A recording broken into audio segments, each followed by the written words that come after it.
Is it crazy to say Ja is the best player in this series? No, it's definitely not crazy to say. I'm also very interested in what Brew and Wilds think of this 45-plus point, 8-assist performance with the ball in his hand the whole time. Is this one good? Because I know Luka's, it was a big reason they lost. He got 45 and 8. It's no good. However, here's what I will say about Ja Morant. Yeah, he did get the victory. Ja versus Steph. Steph is an all-time great player. Don't leave that little Steph detail is one of the greatest players of his generation. Steph has never had a playoff game better than the one Ja had last night. Ja scored, they were down 4 points with 5 minutes left, and Ja scored 15 straight. Every final minute, he got a layup, got another layup, hit a three, hit some free throws, hit a jumper, hit some free throws. Good night, good luck, Golden State. Steph Curry, in his career, 2 times has scored more than 40 points in the playoffs, both in losses. One in a double overtime loss a decade ago, and the only time he has scored more than 45, he scored 47 in Game 3 of the Finals against the Raptors. He didn't even play that well in that game efficiency-wise. That was no Clay, no KD. That was the triangle and 2 game, if you remember it. I think he was like 11 of 31 from the field in that game. So I think you can make the argument that in the postseason, Ja Morant has already reached a single-game apex higher than we have seen from Steph. I also think on a single-game basis, Ja Morant is more terrifying than Steph right now. And so Steph gets the benefit of the doubt on what he has done throughout his career, and Steph is obviously one of the best players in the league. But right now, this moment, do I think the Grizzlies have the best player in the series? I do. Now, the Warriors might have the next 4. So I don't know if that's going to be enough for the Grizzlies to carry them. But right now, this moment, there is no answer for Ja Morant. So I don't think it's a crazy question at all. All right, look. Nick Wright is a fantastic take artist. As I've said, one of the best on this show. Hands down, one of the best on this show. That makes me so But he does have a habit of jumping the gun. The Kansas City Chiefs, 20-0. I never said they were going to go 20-0. Luka Doncic, about to enter the GOAT conversation. Luka Doncic, an all-time great playoff performer. And you just went there with Ja, too. You just went there with Ja. He's done way more than Steph Curry ever has already.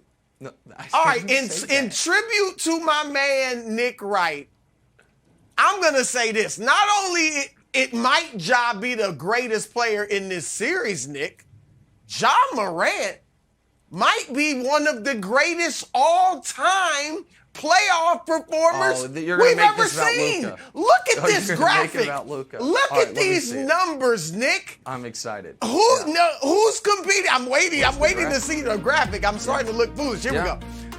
Who's competing? He's got KD beat in terms of all around. Look at the assists. The dwarfing KD. Poor Kobe can't even come close in any of the categories.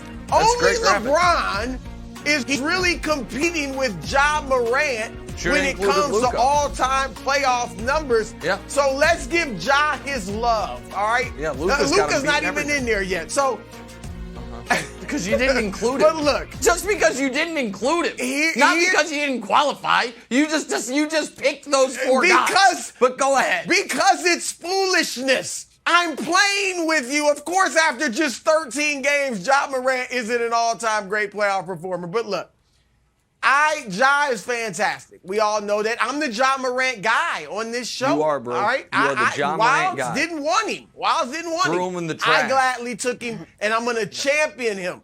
He is awesome. Last night was an historic performance, but I still, Nick, would go with Steph. Because you mentioned it, too, when you talked about, like, one of Steph's 40-point games, Clay wasn't there, right? Durant wasn't there. One of the reasons Steph doesn't have some of these huge scoring nights in the playoffs, or even maybe overall, is because he does have so many other guys to share the rock with. You got Clay. You had Durant for several years, right? Now you've got Jordan Poole along with Clay. So I think that's a factor. And he's never been as ball dominant, at least not under Steve Kerr, as Ja is with the Grizzlies, or at least having the ball in his hands. Ja shares it too. So I think those are factors. And Nick, I would just say with Steph's experience and then more consistent, like his last 6 games, he scored at least 24 points.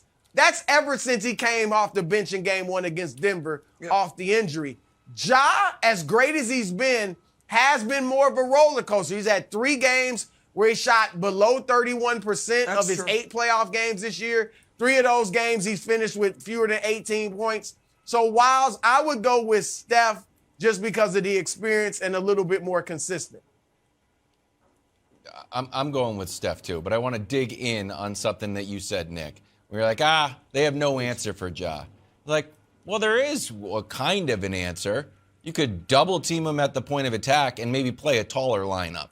Like, I was surprised that Steve Kerr, once Ja penetrated, Ja was just elevating over anybody. And it's like, Draymond Green is not sort of the classic rim protector. Now, we saw the poor Utah Jazz leave the playoffs every year because they leave Rudy Gobert in there. And it's like, I can't have him on the court. Are you surprised that Steve Kerr didn't go a little bit bigger to stop Ja's, sort of free run to the rim? I'm not surprised because Kerr does a lot of makes a lot of coaching decisions that are perplexing. But then it's like, hey, I've won 19 playoff series, and I've never lost before the finals. So why don't y'all shut it? It's like, okay, fair point. But it does feel like on both sides of the ball, there are some obvious things the Warriors could do that they've never done under Kerr. Because everyone on the Warriors, since Clay is now a step and a half slower than he used to be, is drawing dead guarding Ja on the perimeter. And if they're going to give him dare shots and he's going to hit them, they have no answer for him. But here's one of the reasons that I am so glad we have someone on the show like Broussard who fully embraced Ja, has been a Ja guy from the very beginning, and has never abandoned him. Okay. Because listen, we all saw the tapes. Ja saw the tapes. He told you to stay over there. You're staying over there. Yep. You're hanging out with Patrick Beverley, buddy. That's the lot in life you made, Wilds. But Brew, here's the reason. Truth. I know we are looking. One of the subtexts of these playoffs is that the league is in such great hands moving forward, right? Look at what the next 10 years will be with Luka, with Ja, with Giannis in his mid-20s. Booker's young. LeBron's not even in the playoffs. Durant got knocked out of 4 games, and the ratings are the highest they've been in years. Ja, to me, though, is in a special case, which is there is no guarantee that Ja's ever better than he is right now. A guy whose game is so based on being a superhuman athlete, he must take advantage of every moment he still has all the athleticism, and we must appreciate every moment he still has all of it. Because Brew, unlike so many of the other guys, if he does suffer one injury and the way he plays, he seems more susceptible to it, the game can change like that. We have seen it with guys of his style. So I feel like Ja at 22, the moment is now, because he's the odd player that might be better at 22 than he is at 28. I'm not guaranteeing that, but it wouldn't be ridiculous for that to be the case.